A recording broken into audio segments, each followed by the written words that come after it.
កណាសូមអរគុណលោកម្ចាស់ស៊ូបាយ4និងបាយមន្ត្រីមានអីខុសគ្នាថាដូចក៏បានមិនដូចក៏បានសូមលោកបញ្ជាក់ទៅមើលដូចគ្នាគឺមិនថាជាបាយបួសឬក៏ជាបាយមន្ត្រី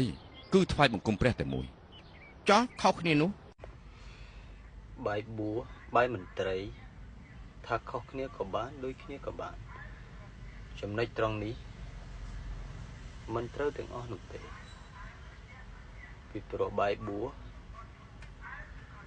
ក៏កើតឡើងអំពីញើសឈាមកសិករបាយមន្ត្រីក៏កើតឡើងអំពីញើសឈាមរបស់កសិករបាយបួសហូបរួចបដិបត្តិធម៌ចំណែកបាយមន្ត្រីហូបរួចអនុវត្តច្បាប់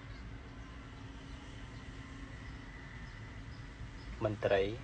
មិនប្រកាសថាបដិបត្តិធម៌នោះទេតែអ្នកបួសត្រូវតែគោរពច្បាប់